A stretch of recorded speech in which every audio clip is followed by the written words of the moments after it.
dashboard mo ni. Then creditors ko yan mo ni ang diri mo i-save ang naimangutang.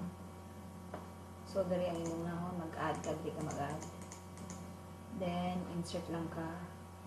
Ang iyong insert is ang amount o ang yung item. So insert, ma-save. Then after insert na rin, insert. So ma-add na siya diri. Then after ito is pili ka mag-play ito, then modify, diri ka mag-update or modify kaning area. So reset ka mo delete. So manay kung hindi ka click lang, then mo appear, then discard or delete ng purpose sa refresh is to reload the table. And then add medicine diri ang area. So money, brand name na then so remove. Purpose remove is ganyan example di ka lang ni search lang ka, then mo appear na to ang data diri. Then diri asad, then pili ni mo remove, then clear lang ang page. So after the same sa inventory, so the purpose inventory of medicine is diri ka ma-update. Hit lang, then settings. So diri ka mo add sa admin settings sa diri ang mag-add ka og another admin. Then kani sa user side or the employee side. So privacy, and then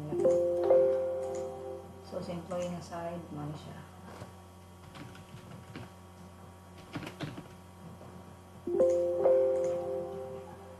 So yung makita is dashboard una. So dire kita niya kung admin, employee, then so last of medication, so maka-add siya. Then inventory of medicine, so man siya. Ang iyang mabot is update lang sa mga product name or yung purpose.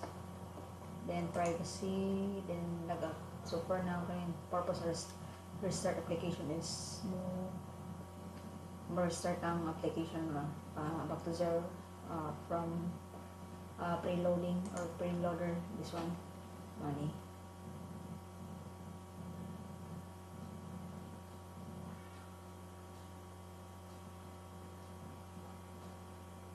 Then that's it. So go back to siya sa login purpose. So kani admin or employee ba or so karon i-close pito siya close, then back to zero ang button diri.